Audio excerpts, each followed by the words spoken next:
Salut les amis, c'était le 25 juin 2009. On apprenait le décès de Michael Jackson. The King of Pop nous quittait à Los Angeles à la suite d'une overdose de médicaments. Dans 5 secondes, retour dans le passé, c'est le Remember du 25 juin.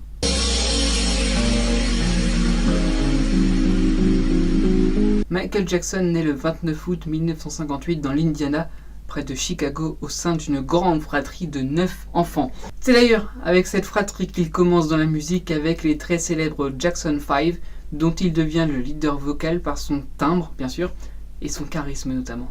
En 1968, ils sont repérés par un producteur qui les présente à la très célèbre Diana Ross, qui va les présenter elle-même à la presse. Le succès est immédiat, ils quittent Détroit qu'ils venaient de rejoindre pour Los Angeles. Le premier succès, I Want You Back, 1969, et on peut aussi citer ABC, véritable tube l'année suivante. Parallèlement à cette aventure en famille, Michael Jackson commence sa carrière solo et sort plusieurs albums. 1979, Off the Wall, c'est le 5e album solo du chanteur, succès immédiat. Et enfin, 1982, Thriller. Alors là, c'est le succès total. Un mois, 1 million de copies. Un an, 10 millions. 37 semaines numéro 1, 33 fois disque de platine, 8 prix aux American Music Awards, autant aux Grammy Awards, et cerise sur le gâteau, une cerise sur Hollywood Boulevard. Sans parler du clip et de la choré, le roi de la pop venait de naître.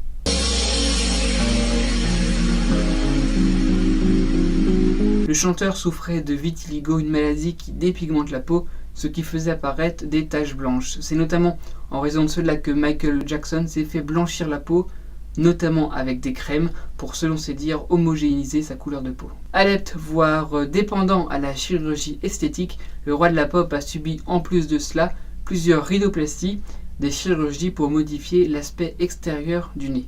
Avant de conclure, rappelez quand même que le chanteur a été plusieurs fois accusé d'abus sexuels sur mineurs. Les dernières accusations ont été portées par 2 hommes dans le documentaire Living Neverland de Dan Reed, récemment diffusé. On peut aussi parler de son engagement humanitaire, comme notamment en 1985 contre la famine en Éthiopie avec We Are the World, tout comme on ne peut pas parler de Michael Jackson sans parler de son ranch Neverland, inspiré du pays imaginaire de Peter Pan, où les enfants ne grandissent pas.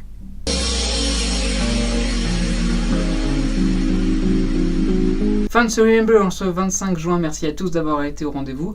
On se retrouve très vite, don't forget, vous pouvez vous abonner et activer la petite cloche pour ne rien rater. D'ici là, on se retrouve sur le Facebook et sur le Twitter. Bye bye.